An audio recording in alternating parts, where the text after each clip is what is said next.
efficacy training.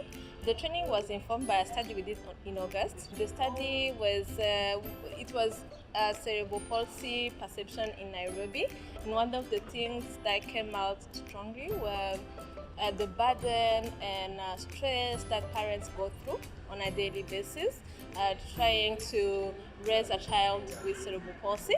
We always focus on the child and we forget about the parent, and the parent is the most important person in the life of a child with cerebral palsy. My name is Mary Wariga. I'm the founder of Orion Foundation, and I'm also a parent. I have a 10-year-old child. Her name is Joy, and she has got cerebral palsy. Kenya, most of the children that are having cerebral palsy right now, it's acquired, meaning they get it at birth. Most of these people that are affected directly or indirectly with cerebral palsy have never heard of cerebral palsy. They get to know it when it happens, in their family or somewhere close, in the neighborhood or something. So we thought, disseminating information is really, really important. And if you want to have your facts right, you need to do research. So that is what informed me to start the foundation. And then when I spoke to other parents that I met, they had the same challenges. They didn't know what to do.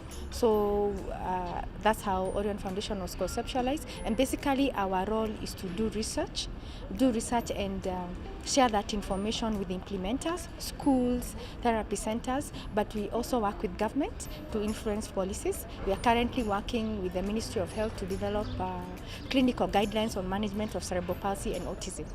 This is our first training with parents. So we approached different partners to ask them to bring their parents and talk, so that we can have training and talk. It was mostly a discussion. We wanted them to realize and understand their role as a parent and get some parental skills, and also as well learn some tips on how well to manage cerebral palsy.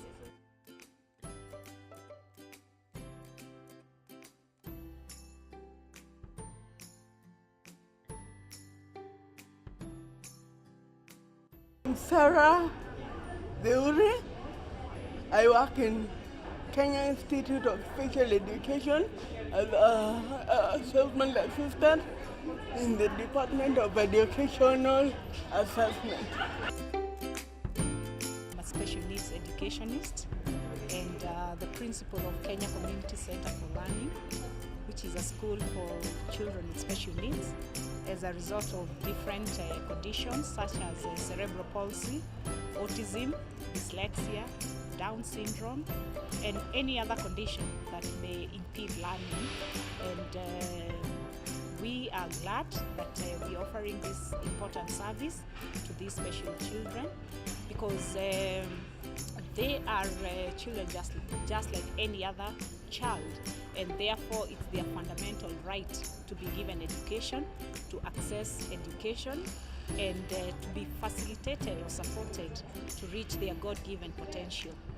Why are we in research? We have realized that each time you're looking for data information about cerebral palsy, you won't get any, because no one is doing it. Even if you're looking for information about disabilities in Kenya, you only get information about the disability as a whole. You don't get specific information about cerebral palsy.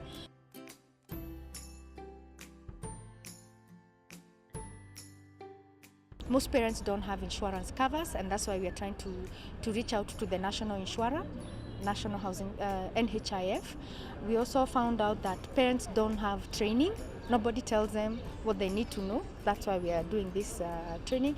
And more disheartening is that mothers are the ones who are bearing the burdens, and marriages are breaking and they are being left alone. I'm here today to learn how to better raise my children, especially with special needs, and how to ensure that I'm a good parent, and even make sure that I'm whole as a parent. Because when you're whole, then of course you raise your kids to be better persons and ensure that they achieve their highest potential in life.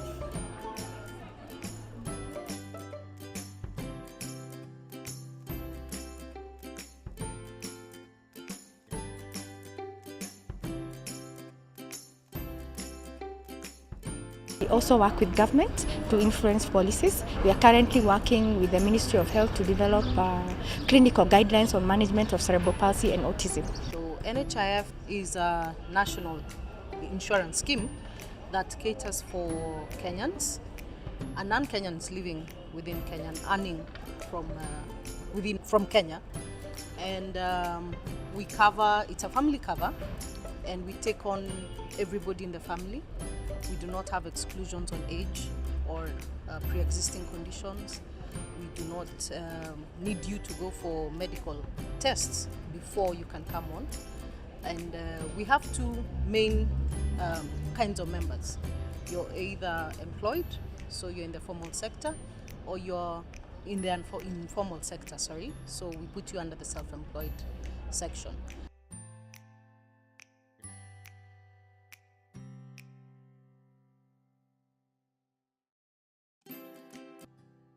We have gotten ethical approval from AMREF to carry out national survey to establish the number of children with cerebral palsy, but we have not been able to kickstart that project because we don't have funding.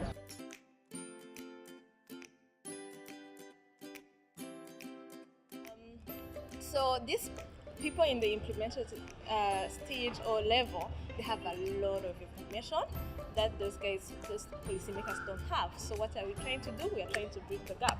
So as we go, collect that information and take it there, so that we can push to have better facilities, to have better transport, system, better infrastructures, better education, better, everything. Have their even the cost, because the cost of managing cerebral palsy is very high, like extremely high. You will find in some instances like mothers or a family members have stopped working so that they can take care of these people.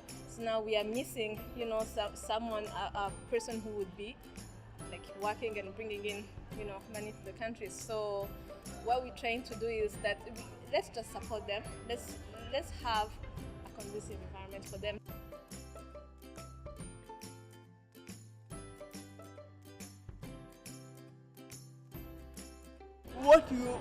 What you can do, focus on your positive achievement and move on, press on to the highest level, may it be educationally, socially.